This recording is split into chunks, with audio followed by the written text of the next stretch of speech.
I've had so much fun bidding on Yahoo Japan auctions, and I've gotten large bundles of games for the Sega Saturn. I got a pretty big collection at this point. There's a lot of games here I've never heard of before. I wanted to talk about several, and I've already done a full video on Deep Fear, which was basically Sega's answer to Resident Evil. But in this video I'm just gonna do like a rapid fire ramble through a bunch of games I've found or gotten randomly through bundles like this. The first game is the Conveni, or the convenience store. It's actually a long-running franchise in Japan, and as the name suggests, you run your own convenience store. The vibes are very cozy and chill, and you start out by naming your store and selecting where you want to be, the size of store, and the stuff you want to sell. You have to get licenses for certain things, which costs extra, but you know, it gives you an ability to sell more stuff. You select the opening hours, you hire staff based on different stats and attributes. It's a very relaxing game to play and just enjoy the vibes of. It kind of feels like it would be more appropriate for a PC, but from what I can find, this was only released on the Sega Saturn and PlayStation 1. There was also a sequel released for both consoles. The big theme of that one is that your convenience store is spreading throughout the country. Both games are dirt cheap too. Keep in mind though, you're gonna need a memory card expansion to play them. The next game is one whose case I was drawn to for one simple reason: Funny Monkey. Jungle Park Saturn Island is a top-down exploration game where you wander around an island and just watch silly things happen. You can also play and compete in various minigames you'll find, like a few sports-related ones, or flying an RC plane in a circle, trying to land at a specific spot, or do bowling, or whatever you want to do. This game is a vibe, and I love finding cute little odd cutscenes and characters. I'm not sure if I would like this when I was a kid, and buying this for the original retail price would not have felt like it was worth it for me. But since I got this practically for nothing, it makes it a lot easier to just enjoy the weirdness this game has to offer. But be prepared for the fact that it's very slow, loading to the next screens and everything. It's just it chugs a little bit in a weird way, but if you can deal with that, this game is kind of delightful in a really weird way. It's not great, but I vibe with it. Baku Animal is a weird puzzle game. You want to line up the different icons and have the animals eat them up to remove them. The different foods correlate to different animals, and once an animal icon lands next to food that it likes, it'll eat them up. There is a story, something about you being like a zookeeper, but this game is just silly and goofy, and I appreciate that. Even if some of the CGI renders are kind of unsettling. Also, it's rare to see a game that gives you a reversible cover, so that's pretty cool. Honestly, I think this game is a great time, and I highly recommend picking it up. It's very simple to play and understand, but it's fun. Here's one that kind of disappointed me. Tama, Adventurous Ball in Giddy Labyrinth. It's a hell of a name. I was kind of hoping it'd be a really fun, fast-paced game with a huge variety of puzzles, and well, it's just not fast-paced at all. It feels super sluggish, and the physics of the ball are just so off. And it doesn't help that the perspective isn't dead on. It's always at an angle, so when you tilt the stage to move the ball, it's really hard to tell when exactly the ball is going to start moving. And you need to be precise with a lot of the stuff you do in this game, otherwise you'll fall in a hole and land back at a checkpoint or other things like that. I felt so let down. The cover is so cute. I love this little blue guy, but sadly this game is not worth a try. Also, the back of the cover is fucking weird. Here, instead of the hands being kind of abstract, they're like realistic detached hands holding onto a piece of landscape. There's wires coming out of the bottom, and there's like shackles on the arms. It's fucking weird. I do at least want to give a shout out to the really cute art inside the manual. You have this funny little cat showing you what not to do with your disc. Not sure who these characters are or if they were in any other manuals, but I adore it. Digimon Ver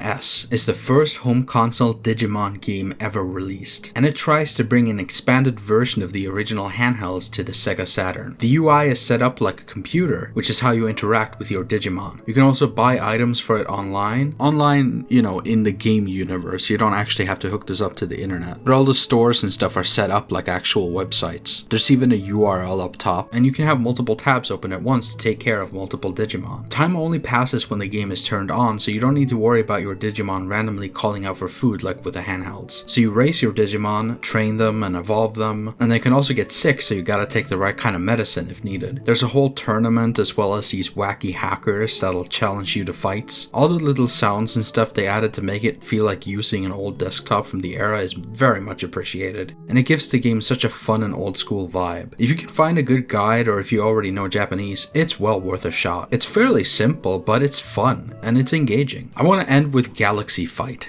a Sunsoft fighting game which released in arcades and eventually on the Neo Geo, PlayStation 1 and Sega Saturn. I have the Saturn version, which seems to be regarded as a better port than the PlayStation 1 release. I just got it on a whim because it's such an interesting looking game. The pixel art is absolutely beautiful. I especially love Gunter's stage. The reflections look so good. This game is hard as fuck though. Even on very easy, it's still fairly challenging. And I know I'm not the only one who thinks this. Getting through just one arcade run with one character is hard. I also want to point out how the manuals have all the usual stuff, you know, age, height, weight, but only the 2 female characters have bust, waist, and hip sizes listed. That's just weird. If whoever wants this to be in a manual, you're fucking weird. What is your deal? This game is set in the distant future, and you travel across different planets and fight different people. Every character has their own goals to fulfill, and it's pretty standard stuff for fighting games from this era, but it's cool. The combat is pretty satisfying. The music is also really fun. I want to end this video with my attempt to subtitle G Dunn's stage theme, which is like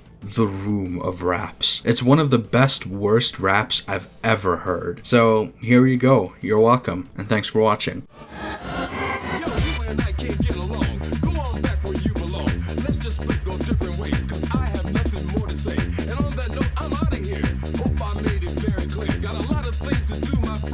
Not sure where to begin. What the hell do you think of me?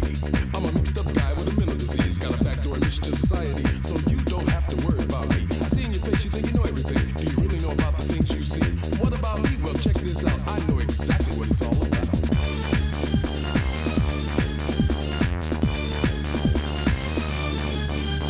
I don't remember when I learned to sleep. I said I don't remember when I learned to sleep. It ain't nothing but a big old farce. Hey, I don't even know who I am.